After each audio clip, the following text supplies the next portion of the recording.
huge tunnel that was supposed to look like a big wine cellar, where Graham would come running in and shaking everybody's hand.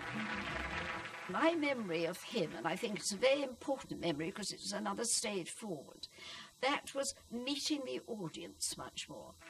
In 1969, Graham Kerr presented what is probably the most successful cooking show on TV, the Galloping Gourmet. He was very informal. He represented the kind of informality, the breakthrough of informality in television. You squeeze lemon juice and 3 pips into the bowl. I just remember smiling at the television, being so turned on with the style, the panache of the man. You pour that down onto the top of there and light it. And he made it fun, I think. I think he was probably the first character to make it fun. He brought the idea of entertainment and food, pleasure and food together on television 20 years before many of the rest of us caught up with the idea. Graham and Trina Kerr were now a double act, and they frequently appeared together in the short and quirky films that began many of the programmes.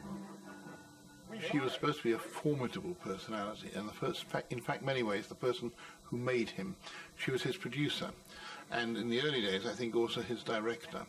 And she positioned him, explained what to do, arranged the kind of interaction between the audience. All of those things were her guidance. The set was made into like 3 acts.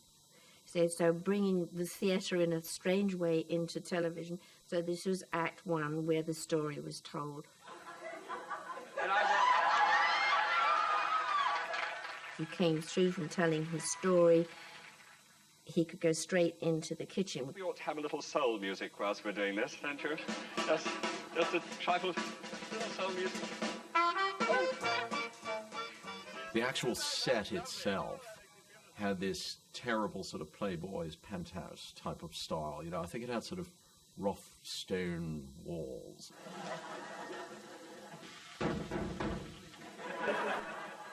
You know, it was all very much like a very sophisticated bachelor pad.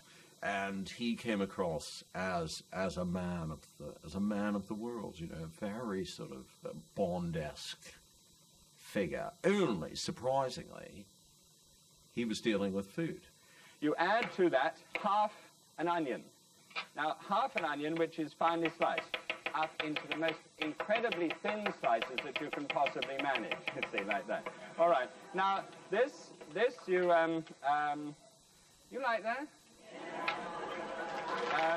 That intriguing juxtaposition of Sean Connery, as it were, and cookery was, I think, what immediately aroused public interest, because no one had ever done anything with food like that before on television.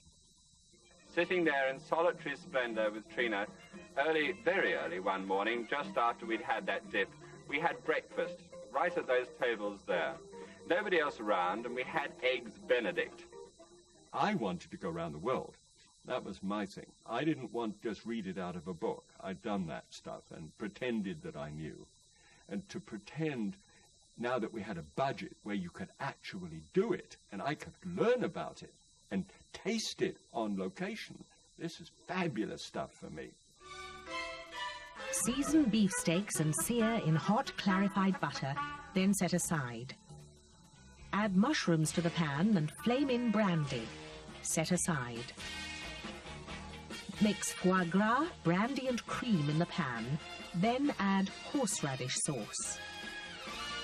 Pour over the steaks and mushrooms and serve. I went to the Tour d'Argent in Paris and the Hotel Meurice, which had collops of tenderloin sautéed copiously in butter, mounted on a foie gras, you see, the pan deglazed with cognac and double cream. And it just... and everything, huge lobsters and big steaks and things flamed and glistening and clarified butter and just about everything, you know, and lots of wine being used and things. That's what it was all about, because it was ooh, ah.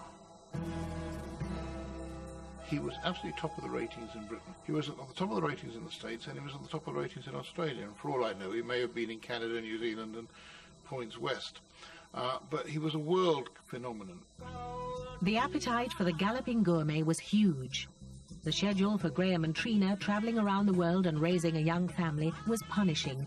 In the end, something had to give.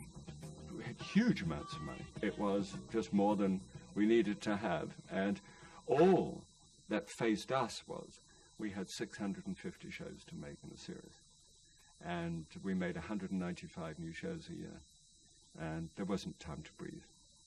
Time passes. 1 hour and 40 minutes later.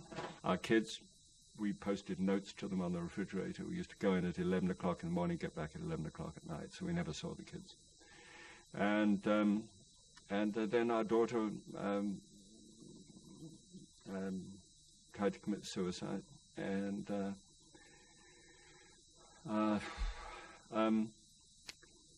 she had a diary which had notes in it about blowing up the car, my car, you know, with me in it, and trying to get a wiring diagram on how to do that.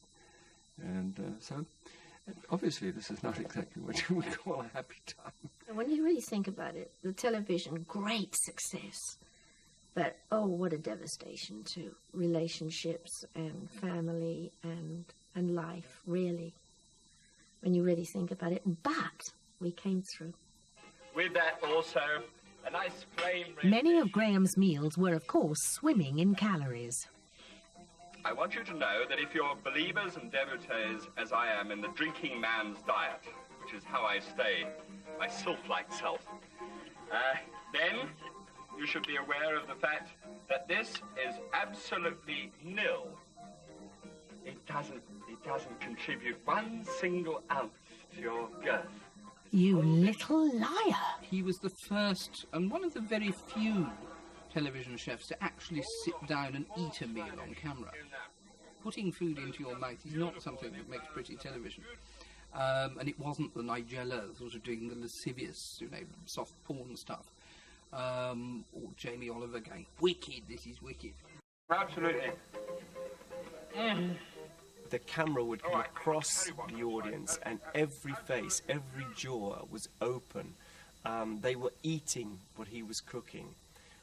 And that, for me, gave me the inspiration. I thought, look what he's giving to those people.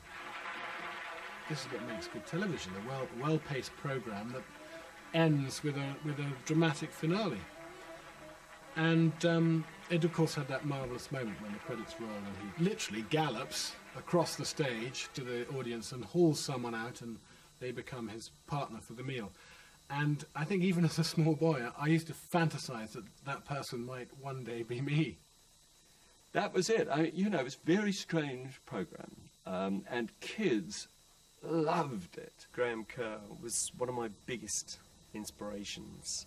It would be coming home from school and watch him cook. Graham Kerr was the one who really sparked it off for me, because suddenly he brought a bit of passion, what I call real passion into it, and he was flamboyant. He had a glass of wine, he dressed in a dinner suit. We got up to over 400 episodes, and then were hit by a vegetable truck, which my critics would have said was an admirable choice. The man who was driving the car rushed and pulled us out of the car.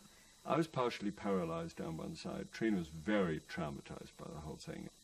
When Graham was told by the Scottish doctor, go and get a nice sailboat and go and sail around the world. And so we sailed around the world, and that was the end of the television. Ended in a great big